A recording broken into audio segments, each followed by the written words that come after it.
I want to start today with a number, just one number, and I want you to genuinely try to guess it before I tell you. Here's the question.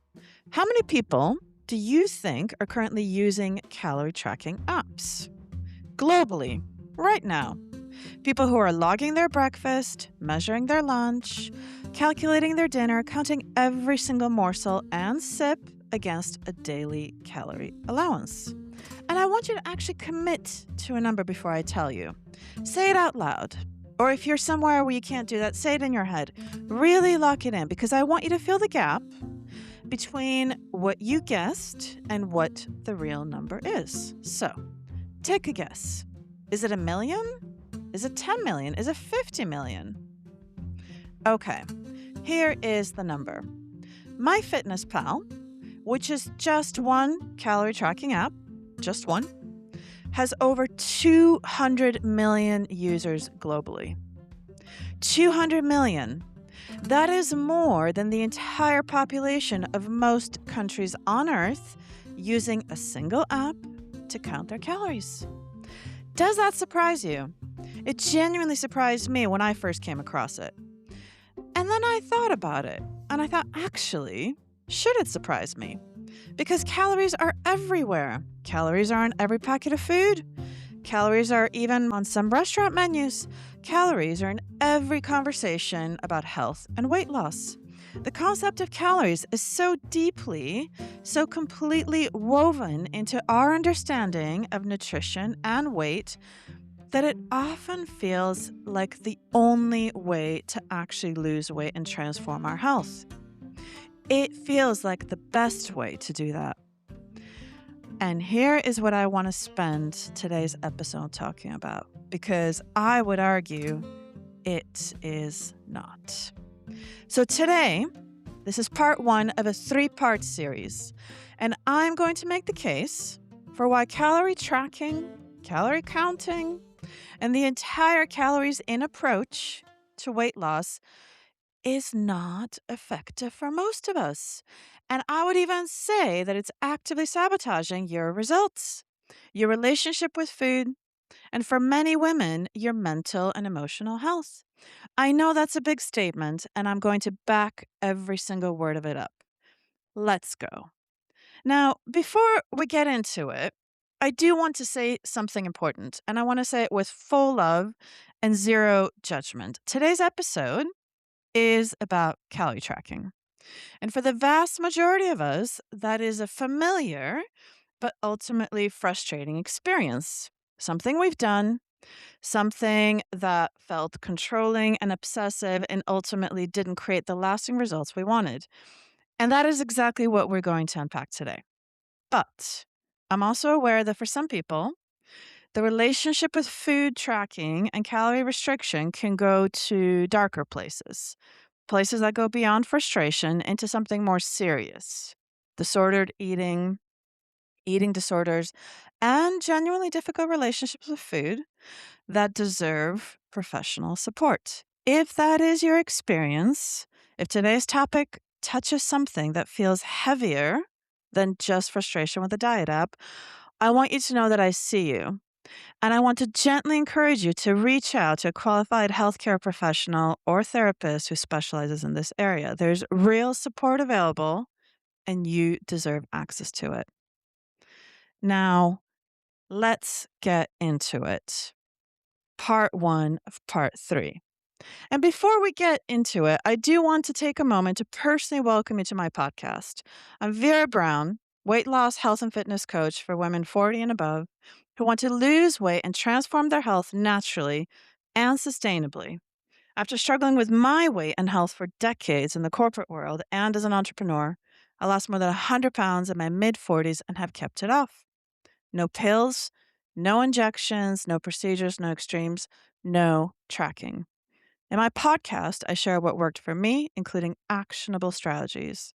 I discuss fitness, nutrition, sleep, stress, and mindset to help you achieve your weight loss and health transformation goals.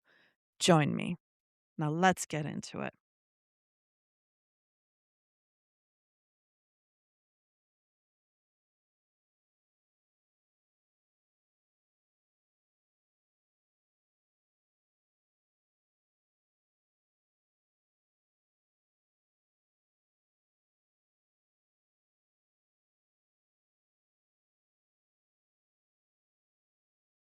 I have genuinely been looking forward to recording this episode for a while because this is a topic I feel strongly about. From my own lived experience, from more than 2 decades of struggling with my weight and my health, and from the coaching work I do with women who come to me having tried everything, including years of calorie tracking, and are still not where they want to be. So, before we go any further, everything is in the show notes, my free nutrition guide, my free meditation, my one-to-one coaching details, my wait list for the cravings tool. Go and grab those after the episode. And one quick signpost before we really get going. This is part 1 of a 3-part series. Today we're going deep on the calories in side of the equation. What the calorie actually is, where it came from, and why the number on your packet is far less meaningful than you may have been told. Part 2 will cover the calories out side, and I promise you that conversation is even more surprising. And part 3 will bring it all together and make the case for what to do instead. So if you want the complete picture, make sure you follow the show so you don't miss parts 2 and 3 when they come out. Right. Let's start at the very beginning. What is a calorie and where did it come from?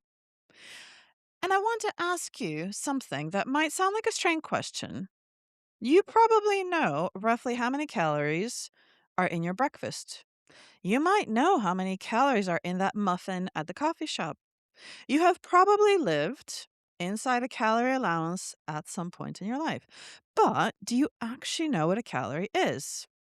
Not in a vague energy measurement kind of way. Literally, what is it? What is calorie? Where does the number come from? How do we decide that this particular unit of measurement should govern how millions of people on this planet think about their food? Because when you find out the answer, really find out the answer, I think will completely change how you feel about the authority we have given calories over our lives and our food choices. So here's the thing, the calorie was not developed as a nutritional measurement. It was a unit of heat energy used in physics and chemistry in the 1800s. And what it is that it literally describes the amount of energy required to raise the temperature of 1 kilogram of water by 1 degree Celsius. Technically, what science call a kilocalorie, though in nutrition we simply call it a calorie. That is all it is, yeah? That is all it is. It is a unit of heat. And then in the late 1800s and early 1900s, scientists began measuring the energy content of food by putting food in sealed metal container, setting it on fire, and measuring how much heat was produced. This device was called a bomb calorimeter, and it measured the heat released when food was combusted. Now, if you're thinking that we're going into physics, high school physics class territory, stay with me. And just stay with me for a moment here because I really want you to absorb this. We set food on fire in a metal box. We measured the heat it produced. And from this work came the calorie system that underpins modern food labels and nutrition tracking. From that early work, we ultimately derived the calorie numbers that are on every food label you have ever read, in every app you have ever used, and every conversation about weight loss you have ever had. I mean, really, let that sink in. Actually, I want you to do something with me right now, and I want you to think of the last time you logged food into a calorie tracking app, or read a calorie label on a packet, or turned down something delicious because the calorie number was too high. Got it? Okay, now hold that memory because that decision, that choice, that restriction, that moment of guilt or control was based on a number derived from setting food on fire in a metal box in the 1800s. That is the foundation. That is what we have been trusting with our food choices, our body image, and honestly, for many of us, our sense of self worth around food. And please hear me when I say this, your body is not a metal box. Your body is not a simple combustion chamber.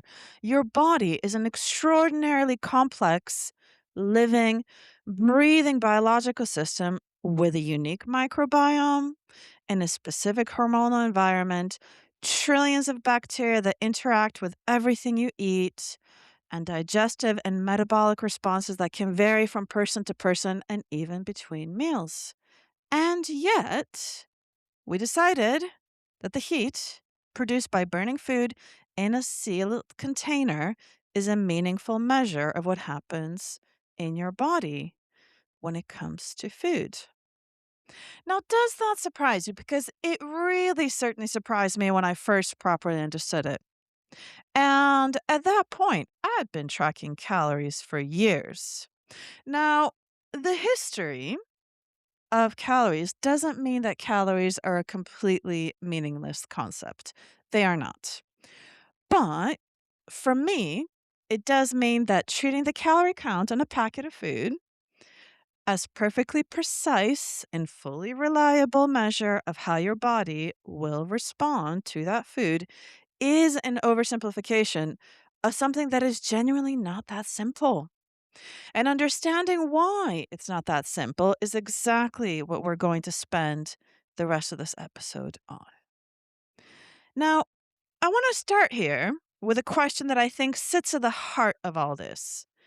The one that I challenge you to sit with honestly.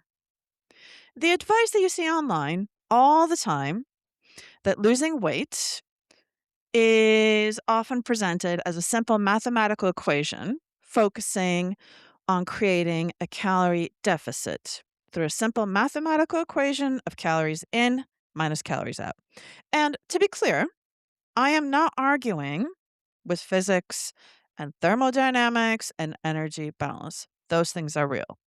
However, I am arguing that human behavior, environment, and multiple other factors make this calorie deficit advice not as useful and relevant as many of us believe. And before I give you my take on this, I want you to honestly answer something. And I mean, honestly, not the type of answer you'd give a doctor or a nutritionist, but the real answer, the one you know in your gut. Have you ever tracked a calorie? Have you ever used a calorie tracking app, written down number of calories? For how long? And did it create the lasting change you were hoping for? Because if you're listening to this podcast, I have a feeling I already know the answer. And I want you to know whatever that answer is, it's not a reflection of your willpower or your worth. Instead, it's a reflection of the limitations of the tool. Because here's the thing, if that model, that calorie deficit model for losing weight, if it's a fully correct and complete explanation for weight management and weight loss for every single person, then what would that mean? And if calorie tracking apps give us the tool to execute that calorie deficit model, then what would that mean? So here's my simple question. If calorie tracking and calorie deficit were a complete and sufficient solution for long term weight management, with over 200 million people using just one of those calorie tracking apps, then why are so many of us struggling? Why are obesity rates still rising despite millions of people trying these approaches? That is my question.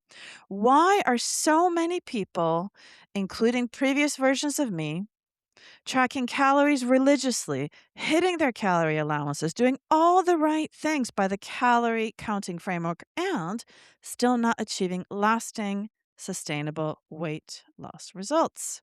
Well, I'll tell you what I think the answer is. The model, the calorie counting model on its own, is incomplete as an explanation for real world human behavior and long term weight regulation. The calorie as a unit of measurement is far too simple a lens through which to understand the complex reality of how your body processes food. And today I'm going to dig deep and show you exactly why.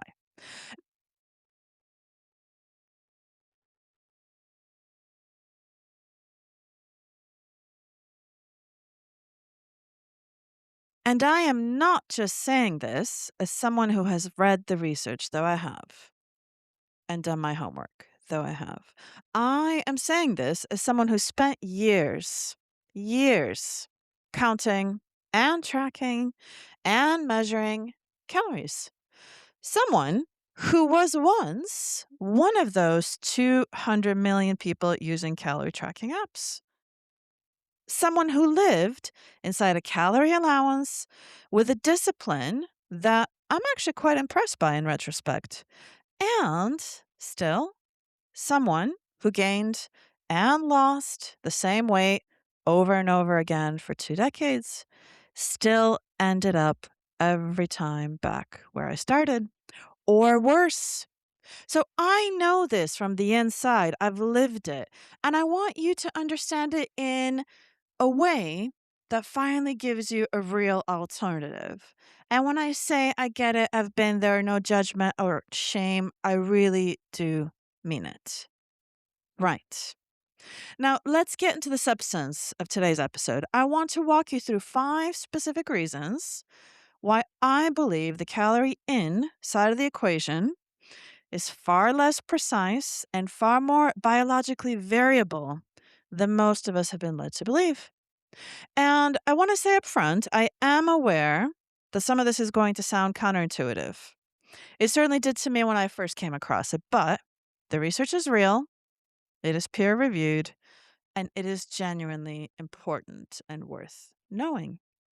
So let's start with the most basic issue, the calorie number on a food packet, the one that you are logging into your app.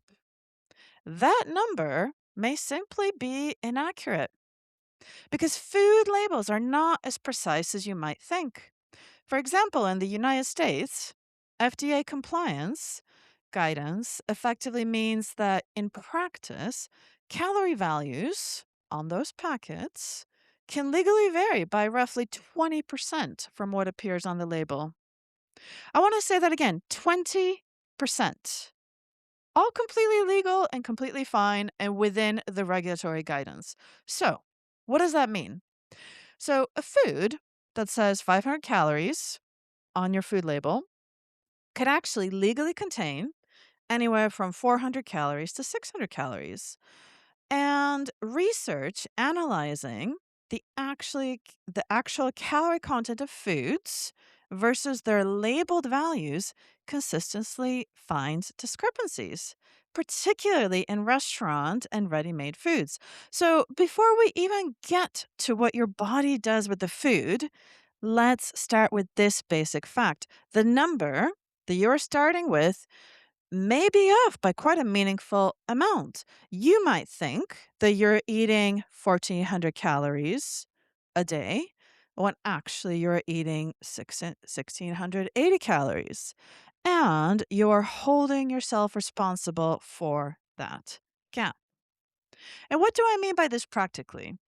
Well, what it means is that the precision you feel when you track those calories in the app or in your journal, that sense of being in control and knowing exactly where you stand is partly an illusion because the data you're entering is not as accurate as the app would have you believe. Now, let's move on to reason number 2. And here is one that I find genuinely fascinating. It's called the food matrix. And what do I mean by the food matrix? Well, what that means is that the physical structure of food, literally how it is put together at a cellular and molecular level, That is what we're talking about. And as it turns out, that the food matrix has an enormous impact on how many of the theoretical calories in a food you actually absorb. So, let me give you an example that the research here makes very clear: almonds. So, take 100 grams of whole almonds. Take 100 grams of almond butter made from 100% almonds. And then take 100 grams of almond flour, which is literally ground almonds. So, in theory, all these come from the exact same ingredient. In theory, the calorie content should be the same. And the labels certainly present it that way. But the research shows that when you eat whole almonds, the cellular structure of the nut, the intact cell walls, means that a significant portion of the fat and calories of those almonds simply pass through your body unabsorbed. Studies suggest that the actual calories absorbed from whole almonds may be around 20 to 30% lower than what the label actually says, because your digestive system cannot fully break down the intact cell structure and some of it passes just straight through. In contrast, almond butter or almond flour, which again in this example are made from 100% almonds, those cell walls have actually been broken down in the processing of creating the almond butter and the almond flour. So that means that the calories contained in those two substances are more fully available. So, same ingredient across these three different examples: almonds, same calorie count on the label, but meaningfully different amounts of energy that your body actually extracts once you eat those almonds. And almonds are just one example. The principle of the food matrix applies to many minimally processed foods, particularly foods with intact cellular structures like nuts, seeds, and some grains. There is, of course, variance, and the research is still developing, but the principle holds that the more intact the food matrix, depending on the food, the more processing your body has to do, and therefore the fewer calories that may actually be absorbed than the standard calorie calculations would say. And you might be wondering here, why does this matter? Why am I telling you all this? Well, it matters a lot because it means that 100 calories of whole almonds and 100 calories of processed almond butter are not actually the same in your body. And yet, in a calorie tracking app, they are identical. The app treats them identically, and your body does not. Are you still with me? Good, because I want to make sure this is landing. This is not just interesting science, but this is something that speaks directly to your own experience. Mine too. If you've ever eaten what felt like a healthy day of food, hit your calorie target, and still felt inexplicably hungry or unsatisfied, what we just talked about may be part of the reason why. Because the number in the app and the reality in your body are not the same thing. And I guess even more interesting from here, let's move on to reason number 3 of why the calorie in approach is insufficient. And here is something that genuinely blew my mind when I properly understood it, and that is the thermic effect of food. What is the thermic effect of food? Well, what that means is this: for every single thing you eat, your body has to expend energy to digest it, to break it down, to absorb it, to metabolize it, and to store or use what it contains. That process of digesting, of processing, of metabolizing uses calories. So, the amount of calories that process uses vary enormously depending on what you're eating. And the research on this is consistent and clear. Dietary fat has the lowest thermic effect, somewhere between 0 and 3%, meaning that fat requires relatively little energy to digest and process compared to for example, protein. Carbohydrates have a thermic effect of around 5 to 10%, meaning that your body uses 5 to 10% of the calorie content of the carbohydrates you just ate just to process them. And protein, well, protein has the highest of all. Protein has a thermic effect between 20 to 30%, meaning that 20 to 30% of the calories in the protein that you are eating are actually used by your body in the act of digesting it and processing it. So, let's get practical here. What does that mean? So, 100 calories of chicken breast, as an example, and 100 calories of pure sugar are not the same in terms of what your body does with them. Up to 20 to 30% of those chicken calories are actually used in your digestion of that chicken. And that is in direct contrast to the sugar, because your body expends far less energy processing sugar than it does processing protein. Does that change how you think about a calorie? Because it should.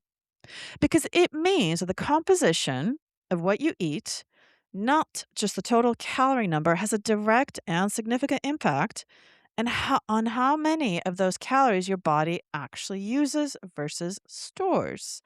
And most calorie tracking apps do not meaningfully account for these biological differences. They just give you raw numbers.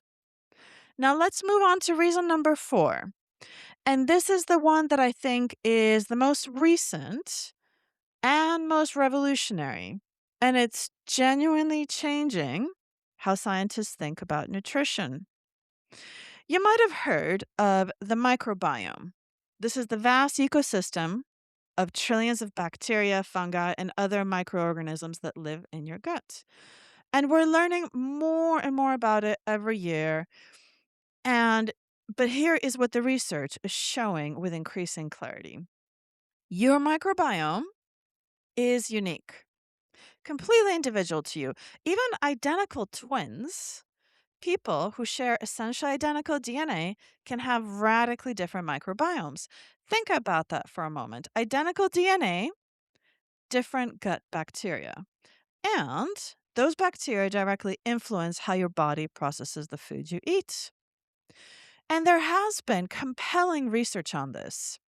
Research involving thousands of participants showed that two people eating the exact same food can have completely different blood sugar, blood fat, and insulin responses. What causes a spike in one person can barely register in another. And the microbiome appears to play a significant role in these differences. And what this means for calorie counting is profound. It means that the calorie number on your packet, to remind us, derived from burning food in a metal box in a laboratory, gives you one single number that is supposed to apply to every human being on Earth. Every human being on Earth, we now know, has different gut microbiome that processes food differently. Your actual metabolic response to food is influenced by your unique biology, including your microbiome, genetics, hormones, sleep, activity level, overall metabolic health, and other factors. And there is no calorie tracking app in the world that can account for your specific microbiome because it does not know what it is. And frankly, unless you've had yours tested, neither do you. And I want to pause here for a second because I know that's a lot of science in a row. But I want to bring it back to you personally. Think about the women in your life, your friends, your sisters, your colleagues, who eat similarly to you. Do you all respond the same way? Do you all gain and lose weight at the same rate?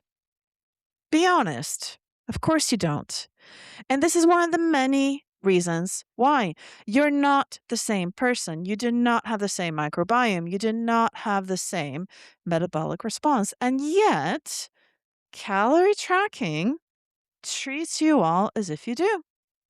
Now, the last reason why the calorie in approach is insufficient is the one with the most powerful research behind it. So stay with me. This is the one I find most powerful because it is the one with the most direct, controlled experimental evidence. And this is the one we're talking about ultra processed food. What does the science show us here? Well, a landmark randomized control trial, which, by the way, is one of the most rigorous types of research that exists, compared what happened when people ate either ultra processed food or minimally processed whole food. And here's the critical part: the two diets were matched. The two different sets of people, there were the same calories, the same total macronutrients, same protein, same carbohydrates, same fat, same fiber, same sugar. On paper, there were identical diets given to two sets of people. And the results of that study were extraordinary.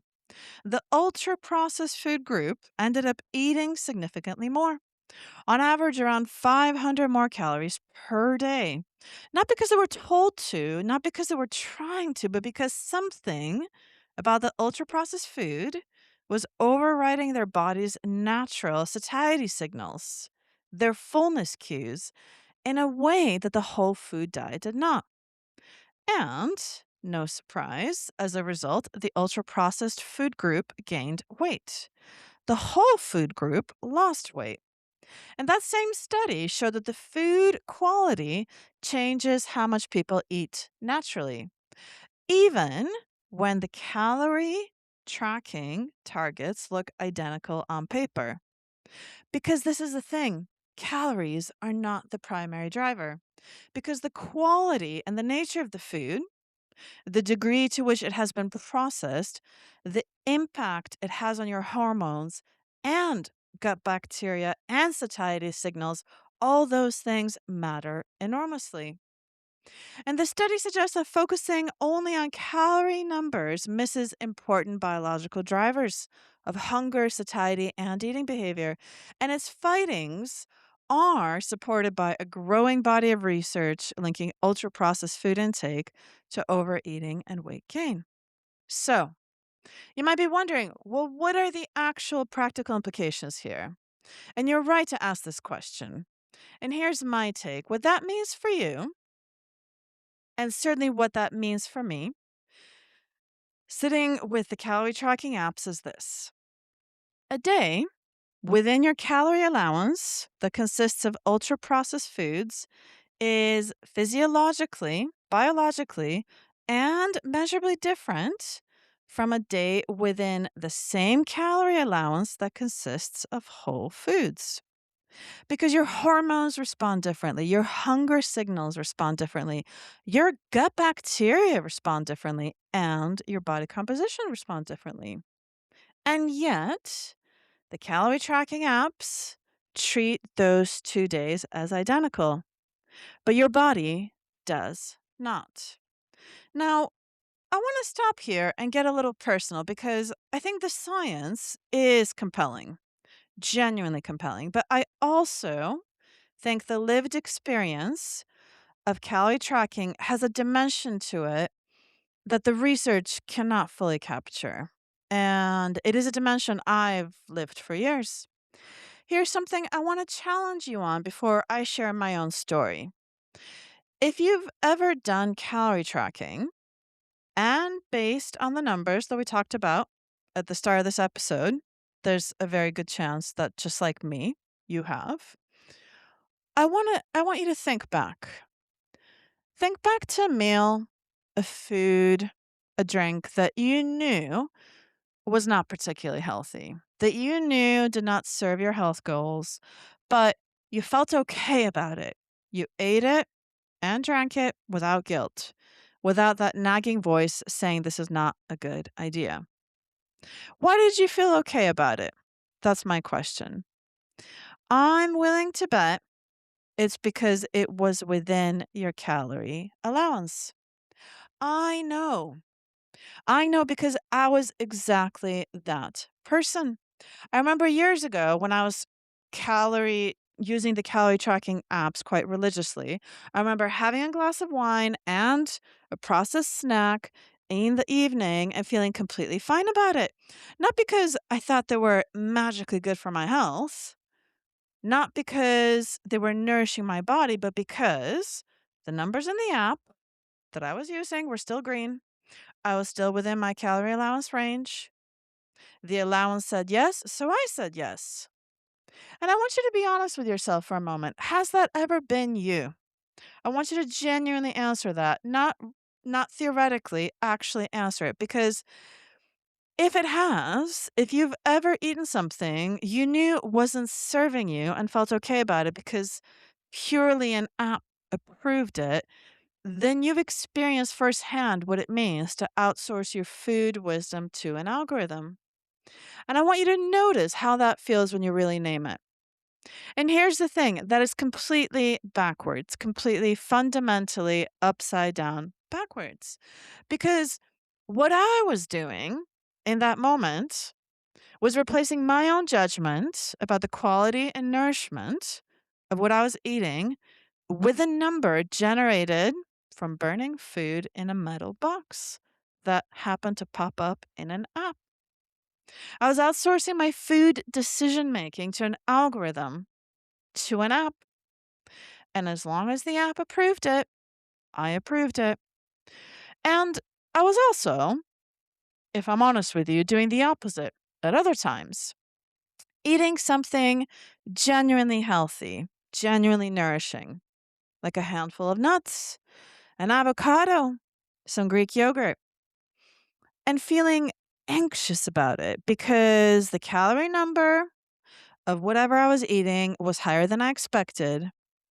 And even though I knew intuitively that this food was genuinely healthy and was good for me, I was still feeling that guilt because the app, that calorie tracking app, was telling me I was close to my limit. And that relationship, that constant monitoring, that handing over of authority to numbers on a screen, that mental arithmetic around every single thing I put in my mouth was exhausting and a bit obsessive, if I'm honest. And I want to name that clearly because I do not think it gets named enough. And some research has found that calorie tracking, particularly when used rigidly or obsessively, can be associated with increased food anxiety, obsessive thinking around eating, and disordered eating tendencies, especially in vulnerable individuals. Not because all calorie tracking apps lead to eating disorder, they don't.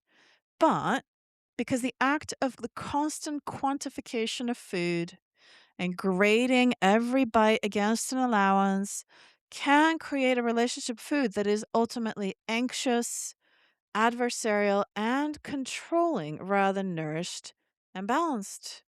And certainly that has been my own experience as well. And for women in midlife and beyond, women who often already have a complicated and painful history with their bodies and with food, this additional layer of anxiety is the last thing we need. I know firsthand, I've lived it, and I know so many of the women that I coach have lived it too. And there is one more dimension to all of this that I want to cover here today. And it might be the most important practical problem with the calorie tracking approach. It's this: when you're focused on calories, the quality of the food becomes invisible. What do I mean by that? Well, what that means is this: when your primary metric for food decisions is that calorie number, the quality of what you're eating becomes secondary at best or invisible at worst. And the quality of what you eat is absolutely includes the nutritional density, the food matrix, whether the food is whole or processed, how it affects satiety, blood sugar regulation, overall nutritional quality, and potentially even gut health and long-term health outcomes. And you might be wondering, why does this matter so much? Well, it matters because the difference between two foods with the same calorie count can be absolutely enormous in terms of what they actually do in your body. Now, let me give you a real example from my coaching practice. I had a client, I'll call her Jade, who had been using a calorie tracking app for months before we started working together. And when Jade first reached out to me, I could hear the exhaustion in her message. She wrote, I am doing everything right. I'm hitting my calorie target every single day. I'm being so disciplined and nothing is happening. I genuinely don't understand what I'm doing wrong. And for me, reading her message, that phrase, what am I doing wrong? That is what stayed with me because she wasn't doing anything wrong necessarily. She was doing exactly what the calorie tracking system told her to do. It's just that the system was the problem, not her, because she was being meticulous. She hit her calorie target or was under almost every single day, and she had completely stalled with her weight loss progress. No progress, no change in her body composition, and she just couldn't understand why. So, when we started working together, we went through what a typical day looked like for her. And she shared that lunch was often half a sandwich and a small can of soup. And she was sure to underline that it was all within her calorie allowance. She said that her mid afternoon snack was usually low fat rice crackers. Again, as she noted, all within her calorie allowance. And I want to stay here for a moment because here is what the calorie app was not telling her. The bread in her sandwich was most likely commercial bread that was ultra processed, containing sugar, additives, refined flour, that was likely to produce a faster rise and fall in blood sugar and leave her feeling less satisfied later in the afternoon. That can of soup was also ultra processed with a significant sodium and sugar content that was relatively low in protein and fiber and was not particularly filling for the number of calories it contained. And those low fat rice crackers, they had almost no protein, almost no fiber, and they were essentially refined carbohydrate with the fat removed and replaced with flavoring. They were unlikely to keep her full for very long and may have contributed to her feeling hungry again afterwards. But the thing is, all these foods were well within her calorie allowance. All, on paper, were completely fine by her calorie tracking app. And yet, collectively, they were all creating a day of eating that was not actually nourishing her, not supporting her metabolism, and likely contributing why she felt hungry, unsatisfied, and struggled to make further progress.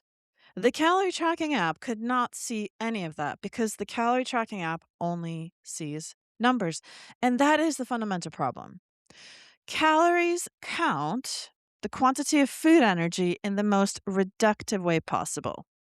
The calorie number alone tells you very little about the food quality, satiety, nutrient density, or how your body will respond to that food. It tells you nothing about the food matrix, nothing about the thermic effect, nothing about your individual microbiome response, nothing about what this food will do to your blood sugar and your hormones and your hunger signals for the next few hours. A calorie is just a calorie on the app, but in your body, it is anything but. And to say one more thing before we wrap up this episode today. And it's about something I think is genuinely underappreciated in the conversation about calorie tracking, and it's something I've experienced firsthand. It's this, it's the mental load. Because calorie tracking is exhausting. Not just occasionally, not just on difficult days, but for many of us, it can become systematically, persistently exhausting because it requires you to be in a constant state of quantification. Every meal is a calculation. Every social occasion is a potential disruption to the numbers. Every spontaneous food decision The coffee with a friend, the shared dessert at birthday dinner, the handful of nuts when you're hungry in the afternoon becomes a data entry problem. And what I find really worth examining is this: we are talking about sustainable long term health transformation. That is the goal. That was my goal when I lost over 100 pounds in my mid 40s. That is the goal with every single client I work with. And that is my goal for you: sustainable, long term health transformation. Not losing 10 pounds by the summer, not looking good for a wedding in 3 months' time. Instead, true, lasting, life changing health transformation. And now I want to challenge you here, honestly, to imagine doing that level of calculation, that level of monitoring, that level of daily quantification for the rest of your life. Is that a life? Is that a relationship with food that feels joyful, free, and sustainable? Is that the approach that is going to be with you for the next 20 years, 30 years, 40 years, making decisions that feel natural and effortless because they are genuinely yours? Or is it an approach that you sustain for a few months, grinding through with discipline, and then eventually and inevitably abandon? And I want you to genuinely answer that out loud if you can. Not the optimistic version of the answer, but the real one. The one your honest self probably already knows, because the answer to that question is actually the answer to why this approach has not worked long term for so many of the women I work with. And it's certainly the reason why it never worked for me. It is not because I and those women lack discipline. We have plenty. It is because the approach itself is not designed for real human life. And I know this because I've lived the short term. For years, I would track my calories religiously. I would hit my allowances or be under. And then at some point, around a holiday, usually, or a stressful period, or just plain exhaustion, I would stop. And the moment I stopped, the calorie counting structure collapsed. And because the structure was the app, the whole thing fell apart. Because without the app, there was nothing. No habits were formed, no real knowledge was built, no sustainable relationship with food developed. It was just numbers in an app. And without the numbers, I was back to square one. And for many people, this is where calorie tracking becomes problematic. It gives you the feeling of control without necessarily building the deeper habits, the intuition, and the long term relationship with food needed for sustainable change. Instead, it can make you dependent on a system rather than teaching you how to trust your own body and your own decisions. And I'm here to tell you there is a different way. Now, I want to give you something practical before I close this episode today. Not the full answer. That is what parts 2 and 3 of the series are for, but just a little taste. An alternative to calorie counting is not eating without any awareness. It is not abandoning all structure, but it is, for me at least, shifting the primary lens through which you view food and nutrition from quantity to quality. And what do I mean by quality? I mean whole foods, real foods, foods with one ingredient or very few ingredients that you recognize, foods that come with their natural fiber structure intact, foods that generally support a healthier and more diverse gut microbiome rather than undermining it, foods that work with your body's natural satiety signals rather than overriding them. And the research and my own lived experience of losing over 100 pounds in my mid 40s without tracking a single calorie shows that when you eat primarily whole, real, minimally processed food, your body's natural appetite and satiety regulation often functions more effectively. And many people find that their hunger signals become more reliable, their satiety improves, and their energy becomes more stable because the quality of what you eat changes your hunger, your satiety, how full you feel, and your overall calorie intake in ways that make weight regulation fundamentally easier. Often because the whole foods naturally help you eat less without feeling as restricted.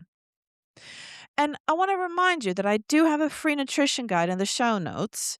It covers the 5 food standards I actually lived by when I lost over 100 pounds, not calorie targets, standards. Real, practical, whole food standards that you can apply to your own life starting today. Go and grab that. And in terms of the calories as a concept, I do want to be fair and say this. Having a broad understanding of which foods are energy dense and which are not can be useful as a starting point for general awareness.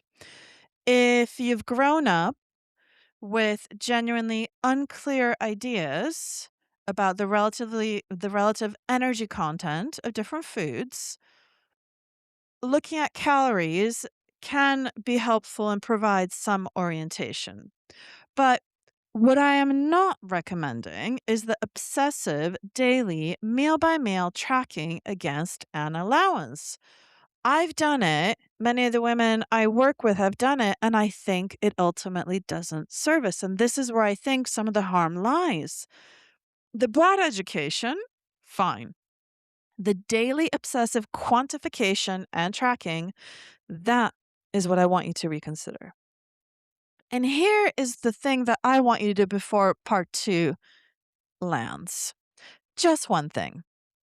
Next time you reach for a food, any food, a snack, a meal, anything, I just want you to ask yourself one question before you eat it. Not, how many calories is this? Instead, I want you to ask yourself, is this real food? Does it have one ingredient or 5 or 20? That is it. That is the whole exercise. You don't need to change anything just yet. Just start noticing because awareness always comes before change. And that one question, asked consistently, starts to rebuild the relationship between you and your food that no calorie tracking app can ever give you. Okay, let me bring today together. Now, we covered quite a lot, but I just want to remind us of what we covered. First, calories as a measurement came from burning food in a sealed metal container in the 1800s. The other revelation, which surprises most people, is that in some countries, including the US, food labels are legally allowed a margin of error up to 20%. That's quite a lot. We spoke about the food matrix, the physical structure of your food, and that it can determine how many of those calories your body actually absorbs. And some whole foods, particularly those with intact cellular structures like nuts and seeds, may be less fully absorbed than their more processed versions. We covered the thermic effect of food, meaning that your body burns 20 to 30% of protein calories during digestion metabolism, a factor that the app cannot account for. We mentioned that your microbiome is completely individual to you, and two people eating the exact same food, exact same number of calories, can have completely different metabolic responses. And a landmark controlled study showed that ultra processed food with identical calorie and macronutrient content to the whole food still caused more eating and more weight gain. So, the calorie is a useful but deeply oversimplified measure that cannot fully capture the complexity of human metabolism and nutrition. And the calorie is a simplified in imperfect measure that has been arguably given far more authority over our food choices than it deserves.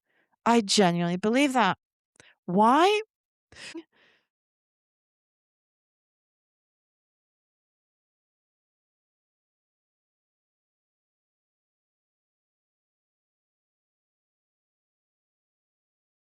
And I lost over 100 pounds in my mid 40s without ever tracking a single calorie. And I've kept every pound off.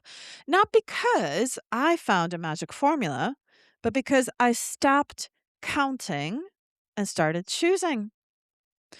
I stopped following calorie tracking rules and started setting my own health standards.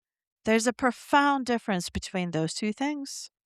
Now, here's the teaser for part two of the series because even everything I shared today, all the evidence that the calories and number is unreliable and individually variable and contextually meaningless, that's actually half the story. The calories out side of the equation has problems that are honestly more complex than people realize. In part two of this series, we'll cover why your metabolic rate is not a fixed number, that your body actively responds to restriction in ways that work against you, the idea that you can simply calculate a calorie deficit and trust that your body will honor it has been shown by research to be far more biologically complex than simple equations suggest. And quite simply, that it doesn't always play out in the simple, linear way that many people have been taught. That is part two. Make sure you're subscribed to my podcast to not miss it. You have absolutely got this. I am so proud of you for being here, and I will see you in the very next episode. Now, before you go, my free nutrition guide is in the show notes. It's the most practical thing I can offer you after today's episode. The 5 food standards I actually lived by. No calorie counting, I promise. If today shifted something for you, if the bomb calorimeter story made you genuinely reconsider what a calorie actually is, or the ultra processed food study landed differently than you expected, please share this episode with one woman in your life who's counting calories and wondering why it isn't working. Just forward it. Just thought of you. That is always enough. A review on Apple Podcasts takes under 2 minutes and helps more women find the show. I really appreciate it. Every single one matters. And one more thing. I'm building a dedicated tool designed to help women manage their cravings. I'll reveal more in future episodes, but if cravings are something that you struggle with and that may be sabotaging you, you are not alone. And if you want to be the very first to know about when this new cravings tool launches, the link to join the waitlist is in the show notes below. Go sign up now. It's genuinely going to be something very special. And thank you for joining me for today's episode. If you want more real, honest guidance on losing weight and transforming your health sustainably in midlife, you're in the right place. Subscribe here and get my strategies, mindset shifts, and the tools that actually work for women 40 and above.